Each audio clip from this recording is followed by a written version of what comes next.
ਇਹ ਹਫ਼ਤਾਵਾਰ ਬਾਈਬਲ ਦਾ ਦਰਸੀ ਆਵਾਜ਼ ਪਲੇਨਫੀਲਡ Christian science church independent ਵੱਲੋਂ ਹੈ, ਜਿਹੜਾ ਨਿਊ ਜਰਸੀ, ਅਮਰੀਕਾ ਵਿੱਚ ਹੈ। ਹੋਰ ਮਾਲੂਮਾਤ ਲਈ ਤੁਸੀਂ ਸਾਡੀ ਵੈਬਸਾਈਟ ਵੇਖੋ www.plainfieldcs.com। ਇਹ ਸਬਕ 27 ਅਕਤੂਬਰ 2024 ਐਤਵਾਰ ਦੇ ਦਿਨ ਹਫ਼ਤੇ ਦੇ ਅਖੀਰ ਉੱਤੇ ਤੁਹਾਡੇ ਪੜ੍ਹਨ ਲਈ ਤਿਆਰ ਕੀਤਾ ਗਿਆ ਹੈ। ਮਜ਼ਮੂਨ: ਮਰਨ ਦੇ ਬਾਅਦੋਂ ਇਮਤਿਹਾਨ। ਸੁਨਹਿਰੀ ਮਤਨ: ਰੋਮੀਓ।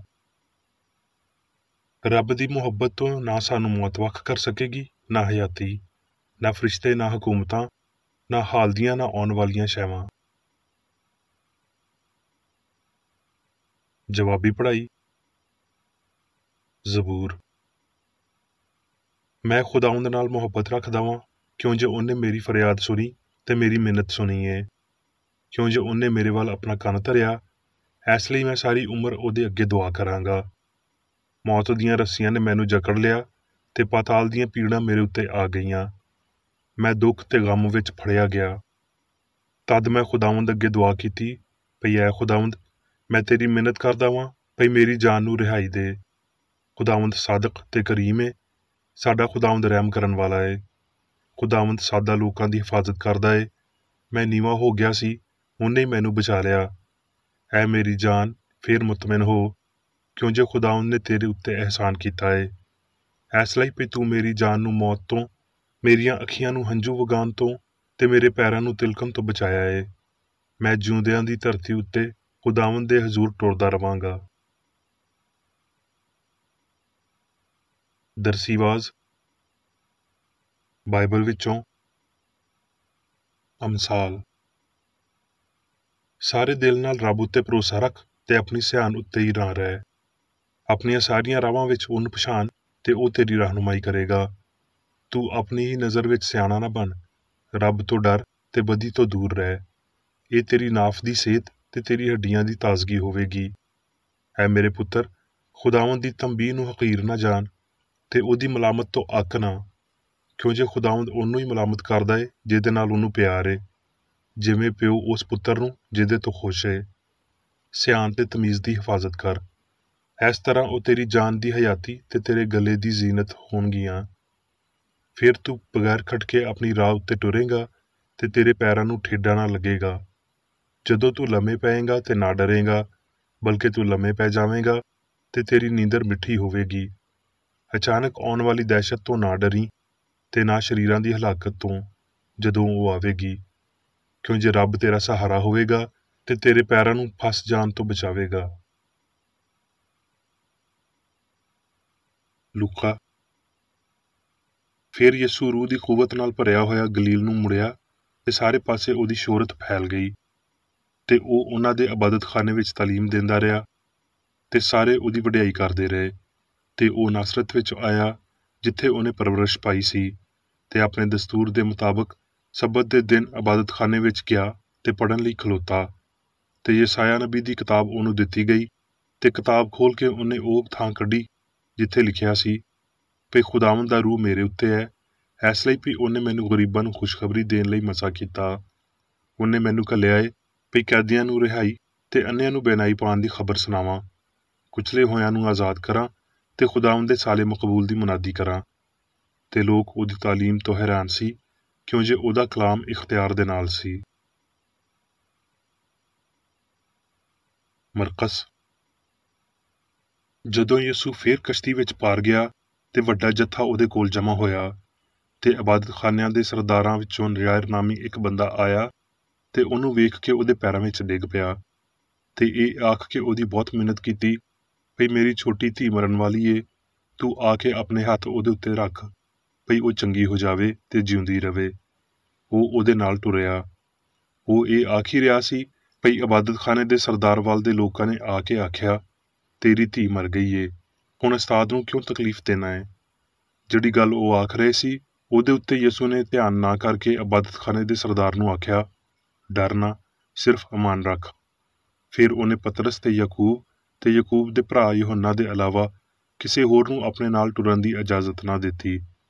ਤੇ ਉਹ ਇਬਾਦਤਖਾਨੇ ਦੇ ਸਰਦਾਰ ਦੇ ਘਰ ਵਿੱਚ ਆਏ ਤੇ ਉਹਨੇ ਵੇਖਿਆ ਭਈ ਵੈਨ ਹੋ ਰਿਹਾ ਏ ਤੇ ਲੋਕ ਬਹੁਤ ਰੋ ਪਿੱਟ ਰਹੇ ਨੇ ਤੇ ਅੰਦਰ ਜਾ ਕੇ ਉਹਨਾਂ ਨੂੰ ਆਖਿਆ, ਤੁਸੀਂ ਕਿਉਂ ਰੌਲਾ ਪਾਉਂਦੇ ਤੇ ਰੋਂਦੇ ਹੋ? ਕੁੜੀ ਮਰੀ ਨਹੀਂ ਬਲਕਿ ਸੌਂਦੀ ਏ। ਉਹ ਉਹਦੇ ਉੱਤੇ ਹੱਸਣ ਲੱਗੇ, ਪਰ ਉਹ ਸਾਰਿਆਂ ਨੂੰ ਬਾਹਰ ਕੱਢ ਕੇ ਕੁੜੀ ਦੇ ਮਾਪਿਓ ਨੂੰ ਤੇ ਆਪਣੇ ਚੇਲਿਆਂ ਨੂੰ ਲੈ ਕੇ ਜਿੱਥੇ ਕੁੜੀ ਪਈ ਸੀ ਅੰਦਰ ਗਿਆ ਤੇ ਕੁੜੀ ਦਾ ਹੱਥ ਫੜ ਕੇ ਉਹਨੂੰ ਆਖਿਆ, ਐ ਲੜਕੀ, ਮੈਂ ਤੈਨੂੰ ਆਖਦਾ ਵਾਂ ਉੱਠ। ਤੇ ਕੁੜੀ ਛੇਤੀ ਨਾਲ ਉੱਠ ਕੇ ਟੁਰਨ ਫਿਰਨ ਲੱਗੀ, ਕਿਉਂ ਜੇ 12 ਵਰ੍ਹਿਆਂ ਦੀ ਸੀ। ਇਹਦੇ ਤੋਂ ਲੋਕ ਬਹੁਤ ਹੈਰਾਨ ਹੋਏ। ਯੂਹੰਨਾ, ਮੈਂ ਤੁਹਾਨੂੰ ਸੱਚ ਆਖਦਾ ਵਾਂ ਭਈ ਜਿਹੜਾ ਮੇਰਾ ਕਲਾਮ ਸੁਣਦਾ ਏ ਤੇ ਮੇਰੇ ਘੱਲਣ ਵਾਲੇ ਦਾ ਯਕੀਨ ਕਰਦਾ ਏ, ਹਮੇਸ਼ਾ ਦੀ ਹਯਾਤੀ ਉਹਦੀ ਏ ਤੇ ਉਹਦੇ ਉੱਤੇ ਸਜ਼ਾ ਦਾ ਹੁਕਮ ਨਹੀਂ ਹੁੰਦਾ, ਬਲਕਿ ਉਹ ਮੌਤ ਤੋਂ ਨਿਕਲ ਕੇ ਹਯਾਤੀ ਵਿੱਚ ਵੜ ਗਿਆ ਏ। ਮੈਂ ਤੁਹਾਨੂੰ ਸੱਚ ਆਖਦਾ ਵਾਂ ਭਈ ਉਹ ਵੇਲਾ ਆਉਂਦਾ ਏ, ਬਲਕਿ ਹੁਣੇ ਹੀ ਏ, ਭਈ ਮੁਰਦੇ ਰੱਬ ਦੇ ਪੁੱਤਰ ਦੀ ਆਵਾਜ਼ ਸੁਣਨਗੇ ਤੇ ਜਿਹੜੇ ਸੁਣਨਗੇ ਉਹ ਜੀਣਗੇ। ਅਬਰਾਨੀਓ, ਇਸ ਲਈ ਜਿਹੜੀਆਂ ਗੱਲਾਂ ਅਸੀਂ ਸੁਣੀਆਂ ਨੇ ਉਹਨਾਂ ਉੱਤੇ ਹੋਰ ਵੀ ਦਿਲ ਲਾ ਕੇ ਗੌਰ ਕਰਨਾ ਚਾਹੀਦਾ ਏ, ਤਾਂ ਜੋ ਅਸੀਂ ਬਹਿ ਕੇ ਉਹਨਾਂ ਤੋਂ ਦੂਰ ਨਾ ਹੋ ਜਾਈਏ। ਕਿਉਂ ਜੇ ਜਿਹੜਾ ਕਲਾਮ ਫਰਿਸ਼ਤਿਆਂ ਦੇ ਰਾਹੀਂ ਕੀਤਾ ਗਿਆ ਸੀ, ਜਦੋਂ ਉਹ ਕਾਇਮ ਰਿਹਾ ਤੇ ਹਰ ਕਸੂਰ ਤੇ ਨਾਫਰਮਾਨੀ ਦਾ ਬਦਲਾ ਠੀਕ ਠੀਕ ਮਿਲਿਆ, ਤੇ ਏਡੀ ਵੱਡੀ ਮੁਕਤੀ ਤੋਂ ਗਾਫਲ ਰਹਿ ਕੇ ਅਸੀਂ ਕਿਵੇਂ ਬਚ ਸਕਦੇ ਹਾਂ, ਜਿਹਦਾ ਬਿਆਨ ਪਹਿਲਾਂ ਰੱਬ ਦੇ ਰਾਹੀਂ ਹੋਇਆ ਤੇ ਸੁਣਨ ਵਾਲਿਆਂ ਦੇ ਰਾਹੀਂ ਸਾਡੇ ਤੀਕਰ ਸਬੂਤ ਦੇ ਨਾਲ ਅਪੜਿਆ। ਪਰ ਉਹਨੂੰ ਵੇਖਦਿਆਂ ਹੀ ਜਿਹਨੂੰ ਫਰਿਸ਼ਤਿਆਂ ਤੋਂ ਕੁਝ ਹੀ ਘੱਟ ਕੀਤਾ ਗਿਆ ਸੀ, ਯਾਨੀ ਯਸੂ ਨੂੰ, ਮੌਤ ਦਾ ਦੁੱਖ ਸਹਿਣ ਦੇ ਪਾਰੋਂ ਸਾਰੇ ਜਲਾਲ ਤੇ ਇੱਜ਼ਤ ਦਾ ਤਾਜ ਉਹਨੂੰ ਪਾਇਆ ਗਿਆ ਏ, ਤਾਂ ਜੋ ਰੱਬ ਦੇ ਫਜ਼ਲ ਨਾਲ ਉਹ ਹਰ ਬੰਦੇ ਲਈ ਮੌਤ ਦਾ ਮਜ਼ਾ ਚੱਖੇ। ਕਿਉਂ ਜੇ ਜਿਹਦੇ ਲਈ ਸਾਰੀਆਂ ਸ਼ੈਵਾਂ ਨੇ ਤੇ ਜਿਹਦੇ ਪਾਰੋਂ ਸਾਰੀਆਂ ਸ਼ੈਵਾਂ ਨੇ, ਉਹਦੇ ਲਈ ਇਹ ਹੀ ਚੰਗਾ ਸੀ ਕਿ ਜਦੋਂ ਉਹ ਬਹੁਤ ਸਾਰੇ ਪੁੱਤਰਾਂ ਨੂੰ ਜਲਾਲ ਵਿੱਚ ਵਾੜੇ ਤੇ ਉਹਨਾਂ ਦੀ ਮੁਕਤੀ ਦੇ ਬਾਨੀ ਨੂੰ ਦੁੱਖਾਂ ਦੇ ਪਾਰੋਂ ਕਾਮਲ ਕਰ ਲਵੇ। ਇਸ ਲਈ ਜਿਸ ਤਰ੍ਹਾਂ ਮੁੰਡੇ ਲਹੂ ਤੇ ਗੋਸ਼ਤ ਵਿੱਚ ਸ਼ਰੀਕ ਨੇ ਤੇ ਉਹ ਆਪ ਵੀ ਉਹਨਾਂ ਵਾਂਗਰ ਉਹਨਾਂ ਵਿੱਚ ਸ਼ਾਮਲ ਹੋਇਆ, ਤਾਂ ਜੋ ਮੌਤ ਦੇ ਰਾਹੀਂ ਉਹਨੂੰ ਜਿਹਨੂੰ ਮੌਤ ਉੱਤੇ ਕੁਦਰਤ ਹਾਸਲ ਸੀ, ਯਾਨੀ ਅਬਲੀਸ ਨੂੰ ਤਬਾਹ ਕਰੇ, ਤੇ ਜਿਹੜੇ ਸਾਰੀ ਉਮਰ ਮੌਤ ਦੇ ਡਰ ਤੋਂ ਗੁਲਾਮੀ ਵਿੱਚ ਫੜੇ ਹੋਏ ਨੇ ਉਹਨਾਂ ਨੂੰ ਛੁਡਾ ਲਵੇ। ਕਰੰਥੀਓ, ਵੇਖੋ, ਮੈਂ ਤੁਹਾਨੂੰ ਇੱਕ ਭੇਤ ਦੀ ਗੱਲ ਆਖਦਾ ਵਾਂ, ਅਸੀਂ ਸਾਰੇ ਤੇ ਨਹੀਂ ਸੌਵਾਂਗੇ, ਪਰ ਸਾਰੇ ਬਦਲ ਜਾਵਾਂਗੇ, ਤੇ ਇਹ ਇੱਕਦਮ ਵਿੱਚ, ਇੱਕ ਪਲ ਵਿੱਚ, ਪਿਛਲਾ ਨਰਸਿੰਘਾ ਫੂਕਦਿਆਂ ਹੀ ਹੋਵੇਗਾ। ਕਿਉਂ ਜੇ ਨਰਸਿੰਘਾ ਫੂਕਿਆ ਜਾਵੇਗਾ ਤੇ ਮੁਰਦੇ ਗੈਰ ਫਾਨੀ ਹਾਲਤ ਵਿੱਚ ਉੱਠਣਗੇ ਤੇ ਅਸੀਂ ਬਦਲ ਜਾਵਾਂਗੇ। ਕਿਉਂ ਜੇ ਜ਼ਰੂਰ ਹੈ ਭਈ ਇਹ ਫਾਨੀ ਬਦਨ ਬਕਾ ਦਾ ਜਾਮਾ ਪਾਵੇ ਤੇ ਮਰਨ ਵਾਲਾ ਬਦਨ ਹਮੇਸ਼ਾ ਦੀ ਹਯਾਤੀ ਦਾ ਜਾਮਾ ਪਾਵੇ।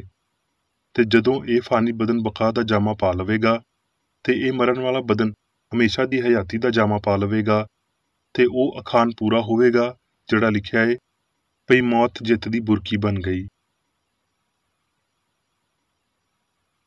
ਹੁਣ ਮੈਂ ਮੇਰੀ ਬੇਕਰ ਏਡੀ ਦੀ ਲਿਖੀ ਹੋਈ ਕ੍ਰਿਸਚਨ ਸਾਇੰਸ ਦੀ ਦਰਸੀ ਕਿਤਾਬ ਸਾਇੰਸ ਤੇ ਸਿਹਤ ਆਇਤਾਂ ਦੀ ਕੁੰਜੀ ਦੇ ਨਾਲ ਵਿੱਚੋਂ ਲਈਆਂ ਹੋਈਆਂ ਲਿਖਾਈਆਂ ਪੜਾਂਗਾ। ਸਾਇੰਸ ਤੇ ਸਿਹਤ। ਰੱਬ ਇਨਸਾਨ ਦਾ ਖਾਲਕ ਤੇ ਇਨਸਾਨ ਦਾ ਇਲਾਹੀ ਅਸੂਲ ਕਾਮਲ ਹੋਣ ਨਾਲ ਇਲਾਹੀ ਖਿਆਲ ਜਾਂ ਪਰਛਾਵਾਂ, ਯਾਨੀ ਇਨਸਾਨ ਕਾਮਲ ਹੀ ਰਹਿੰਦਾ ਏ। ਇਨਸਾਨ ਰੱਬ ਦੀ ਹਸਤੀ ਦਾ ਇਜ਼ਹਾਰ ਏ। ਸਾਇੰਸ ਵਿੱਚ ਰੱਬ ਤੇ ਇਨਸਾਨ, ਇਲਾਹੀ ਅਸੂਲ ਤੇ ਖਿਆਲ ਦੇ ਤਾਲੁਕਾਤ ਲਾਜ਼ਵਾਲ ਨੇ, ਤੇ ਸਾਇੰਸ ਭੁੱਲ ਚੁੱਕ ਜਾਂਦੀ ਏ ਨਾ ਹਮਾਂਗੀ ਵੱਲ ਪਰਤ ਕੇ ਆਉਣਾ, ਪਰ ਇਹ ਇਲਾਹੀ ਤਰਤੀਬ ਜਾਂ ਰੂਹਾਨੀ ਕਾਨੂੰਨ ਰੱਖਦੀ ਏ, ਜਿਹਦੇ ਵਿੱਚ ਰੱਬ ਤੇ ਜੋ ਕੁਝ ਉਹ ਬਣਾਉਂਦਾ ਏ ਕਾਮਲ ਤੇ ਅਬਦੀ ਨੇ, ਜਿਹੜੇ ਉਹਦੀ ਪੂਰੀ ਤਾਰੀਖ ਵਿੱਚ ਨਾ ਬਦਲਣ ਵਾਲੇ ਰਹੇ ਨੇ। ਹਯਾਤੀ ਹਮੇਸ਼ਾ ਦੀ ਏ, ਸਾਨੂੰ ਇਹ ਲੱਭਣੀ ਚਾਹੀਦੀ ਏ ਤੇ ਇਹਦੇ ਤੋਂ ਇਜ਼ਹਾਰ ਨੂੰ ਸ਼ੁਰੂ ਕਰਨਾ ਚਾਹੀਦਾ ਏ। ਹਯਾਤੀ ਤੇ ਚੰਗਿਆਈ ਲਾਫਾਨੀ ਨੇ। ਯਸੂ ਨੇ ਇਹਦਾ ਇਜ਼ਹਾਰ ਮਰਨ ਵਾਲੇ ਨੂੰ ਸ਼ਿਫਾ ਦਿੰਦਿਆਂ ਹੋਏ ਤੇ ਮੁਰਦੇ ਨੂੰ ਜਿਉਂਦਿਆਂ ਕਰਦੇ ਹੋਏ ਕੀਤਾ। ਜਦ ਇਨਸਾਨ ਮੌਤ ਉੱਤੇ ਆਪਣੇ ਯਕੀਨ ਨੂੰ ਛੱਡ ਦਿੰਦਾ ਏ, ਉਹ ਹੋਰ ਤੇਜ਼ੀ ਨਾਲ ਰੱਬ, ਹਯਾਤੀ ਤੇ ਪਿਆਰ ਵਿੱਚ ਵਧੇਗਾ। ਮੌਤ ਹਯਾਤੀ, ਲਾਫਾਨੀਅਤ ਤੇ ਸਕੂਨ ਲਈ ਸਹਾਰਾ ਨਹੀਂ ਬਣਦੀ। ਰੱਬ ਇਲਾਹੀ ਚੰਗਿਆਈ ਇਨਸਾਨ ਨੂੰ ਅਬਦੀ ਹਯਾਤੀ ਦੇਣ ਲਈ ਉਹਨੂੰ ਹਲਾਕ ਨਹੀਂ ਕਰਦਾ, ਕਿਉਂ ਜੇ ਇਕੱਲਾ ਰੱਬ ਹੀ ਇਨਸਾਨ ਦੀ ਹਯਾਤੀ ਏ। ਰੱਬ ਇੱਕੋ ਵੇਲੇ ਵਿੱਚ ਹੀ ਵਜੂਦ ਦਾ ਮਰਕਜ਼ ਤੇ ਕਤਰ ਵੀ ਏ। ਬਦੀ ਮਰਦੀ ਏ, ਚੰਗਿਆਈ ਨਹੀਂ ਮਰਦੀ। ਗਲਤੀ ਦੀਆਂ ਸਾਰੀਆਂ ਸ਼ਕਲਾਂ ਗਲਤ ਨਤੀਜਿਆਂ ਦੀ ਹਮਾਇਤ ਕਰਦੀਆਂ ਨੇ। ਭਈ ਇੱਥੇ ਇੱਕ ਹਯਾਤੀ ਤੋਂ ਬਹੁਤੀਆਂ ਹਯਾਤੀਆਂ ਮੌਜੂਦ ਨੇ। ਭਈ ਮਾਦੀ ਤਾਰੀਖ ਓਨੀ ਹੀ ਅਸਲੀ ਤੇ ਜਿਉਂਦੀ ਏ ਜਿੰਨੀ ਰੂਹਾਨੀ ਤਾਰੀਖ ਏ। ਭਈ ਫਾਨੀ ਗਲਤੀ ਆਖਰਕਾਰ ਓਨੀ ਹੀ ਜ਼ਹਿਨੀ ਏ ਜਿੰਨੀ ਲਾਫਾਨੀ ਸਚਾਈ ਏ। ਤੇ ਇਹ ਭਈ ਉੱਥੇ ਦੋ ਵੱਖਰੀਆਂ ਹਸਤੀਆਂ ਤੇ ਬੰਦੇ, ਦੋ ਤਾਕਤਾਂ ਯਾਨੀ ਰੂਹ ਤੇ ਮਾਦਾ ਨੇ, ਜਿਨ੍ਹਾਂ ਦਾ ਨਤੀਜਾ ਤੀਜਾ ਬੰਦਾ ਫਾਨੀ ਇਨਸਾਨ ਹੁੰਦਾ ਏ, ਜਿਹੜਾ ਪਾਪ, ਬਿਮਾਰੀ ਤੇ ਮੌਤ ਦੇ ਭਰਮਾਂ ਨੂੰ ਲੈ ਜਾਂਦਾ ਏ। ਰੂਹਾਨੀ ਇਨਸਾਨ ਰੱਬ ਦੀ ਸ਼ਕਲ ਜਾਂ ਖਿਆਲ ਏ, ਅਜਿਹਾ ਖਿਆਲ ਜਿਹੜਾ ਨਾ ਗਵਾਚ ਸਕਦਾ ਏ, ਨਾ ਹੀ ਆਪਣੇ ਇਲਾਹੀ ਅਸੂਲ ਤੋਂ ਵੱਖ ਹੋ ਸਕਦਾ ਏ। ਜਦੋਂ ਗਵਾਹੀ ਨੇ ਮਾਦੀ ਹਵਾਸ ਦੇ ਸਾਹਮਣੇ ਰੂਹਾਨੀ ਫਹਿਮ ਨੂੰ ਕਬੂਲ ਕੀਤਾ ਤੇ ਰਸੂਲ ਨੇ ਇਹ ਬਿਆਨ ਦਿੱਤਾ ਭਈ ਕੋਈ ਉਹਨੂੰ ਰੱਬ ਤੋਂ ਮਿੱਠੇ ਫਹਿਮ ਤੇ ਹਯਾਤੀ ਤੇ ਸੱਚਾਈ ਦੀ ਹਜ਼ੂਰੀ ਤੋਂ ਵੱਖ ਨਹੀਂ ਕਰ ਸਕਦਾ। ਇਹ ਮਾਦੀ ਫਹਿਮ ਦੀਆਂ ਸ਼ੈਵਾਂ ਉੱਤੇ ਕਾਇਮ ਜਹਾਲਤ ਤੇ ਝੂਠਾ ਅਕੀਦਾ ਏ, ਜਿਹੜਾ ਰੂਹਾਨੀ ਖੂਬਸੂਰਤੀ ਤੇ ਚੰਗਿਆਈ ਨੂੰ ਲੁਕਾਉਂਦਾ ਏ। ਇਹਨੂੰ ਸਮਝਦਿਆਂ ਹੋਏ ਪੌਲੁਸ ਨੇ ਆਖਿਆ, ਰੱਬ ਦੇ ਪਿਆਰ ਤੋਂ ਨਾ ਸਾਨੂੰ ਮੌਤ, ਨਾ ਹਯਾਤੀ, ਨਾ ਫਰਿਸ਼ਤੇ, ਨਾ ਹਕੂਮਤਾਂ, ਨਾ ਹਾਲ ਦੀਆਂ, ਨਾ ਇਸਤਕਬਾਲ ਦੀਆਂ ਸ਼ੈਵਾਂ, ਨਾ ਕੁਦਰਤ, ਨਾ ਉਚਾਈ, ਨਾ ਪਸਤੀ, ਨਾ ਕੋਈ ਹੋਰ ਮਖਲੂਕ ਵੱਖ ਕਰ ਸਕੇਗੀ। ਇਹ ਕ੍ਰਿਸਚਨ ਸਾਇੰਸ ਦਾ ਅਕੀਦਾ ਏ ਭਈ ਇਲਾਹੀ ਪਿਆਰ ਆਪਣੇ ਇਜ਼ਹਾਰ ਜਾਂ ਮੌਜੂ ਤੋਂ ਆਰੀ ਨਹੀਂ ਹੋ ਸਕਦਾ। ਭਈ ਖੁਸ਼ੀ ਦੁੱਖ ਵਿੱਚ ਬਦਲ ਨਹੀਂ ਸਕਦੀ, ਕਿਉਂ ਜੇ ਦੁੱਖ ਖੁਸ਼ੀ ਦਾ ਮਾਲਕ ਨਹੀਂ ਏ। ਭਈ ਚੰਗਿਆਈ ਬੁਰਾਈ ਨੂੰ ਕਦੀ ਪੈਦਾ ਨਹੀਂ ਕਰ ਸਕਦੀ। ਭਈ ਮਾਦਾ ਕਦੀ ਸਿਆਣ ਨੂੰ ਪੈਦਾ ਨਹੀਂ ਕਰ ਸਕਦਾ, ਨਾ ਹੀ ਹਯਾਤੀ ਕਦੀ ਮੌਤ ਦਾ ਨਤੀਜਾ ਹੋ ਸਕਦੀ ਏ। ਸੱਚਾ ਇਨਸਾਨ ਰੱਬ ਯਾਨੀ ਆਪਣੇ ਸੱਚੇ ਅਸੂਲਾਂ ਦੇ ਪਾਰੋਂ ਪਾਪ ਤੋਂ ਪਾਕ ਤੇ ਨਾ ਅਬਦੀ ਏ। ਅਸਮਾਨ ਉੱਤੇ ਜਾਣ ਦੀ ਕੱਲੀ ਰਾਹ ਹਮਾਂਗੀ ਏ ਤੇ ਮਸੀਹ ਇਲਾਹੀ ਸਾਇੰਸ ਵਿੱਚ ਸਾਨੂੰ ਇਹ ਰਾਹ ਵਿਖਾਉਂਦਾ ਏ। ਇਹਦਾ ਮਤਲਬ ਰੱਬ, ਚੰਗਿਆਈ ਤੇ ਉਹਦੇ ਪਰਛਾਵੇਂ ਤੋਂ ਇਲਾਵਾ ਕਿਸੇ ਹੋਰ ਅਸਲੀਅਤ ਨੂੰ ਨਾ ਜਾਣਨਾ, ਹਯਾਤੀ ਦੇ ਕਿਸੇ ਹੋਰ ਜ਼ਮੀਰ ਨੂੰ ਨਾ ਜਾਣਨਾ ਏ, ਤੇ ਨਾ ਦੇ ਹੀ ਦਰਦ ਤੇ ਖੁਸ਼ੀ ਵਾਲੇ ਅਹਿਸਾਸਾਂ ਤੋਂ ਉੱਚਾ ਹੋਣਾ ਏ। ਬਦਨ ਵਿੱਚ ਹਯਾਤੀ ਤੇ ਅਹਿਸਾਸ ਐਸ ਸਮਝ ਨਾਲ ਫਤਹ ਕੀਤੇ ਜਾਣੇ ਚਾਹੀਦੇ ਨੇ ਜਿਹੜੀ ਇਨਸਾਨ ਨੂੰ ਰੱਬ ਦੀ ਸ਼ਬੀਹ ਬਣਾਉਂਦੀ ਏ। ਇਹ ਅਸਲੀਅਤ ਪਈ ਮਸੀਹ ਜਾਂ ਸੱਚਾਈ ਨੇ ਮੌਤ ਉੱਤੇ ਫਤਹ ਪਾਈ ਜਾਂ ਹੁਣ ਵੀ ਫਤਹ ਪਾਉਂਦਾ ਏ। ਦਹਿਸ਼ਤ ਦੇ ਬਾਦਸ਼ਾਹ ਨੂੰ ਬਸ ਇੱਕ ਫਾਨੀ ਅਕੀਦੇ ਜਾਂ ਗਲਤੀ ਦੇ ਇਲਾਵਾ ਕੁਝ ਵੀ ਸਾਬਤ ਨਹੀਂ ਕਰਦੀ, ਜਿਹਨੂੰ ਸੱਚਾਈ ਹਯਾਤੀ ਦੀਆਂ ਰੂਹਾਨੀ ਸ਼ਹਾਦਤਾਂ ਨਾਲ ਤਬਾਹ ਕਰਦੀ ਏ।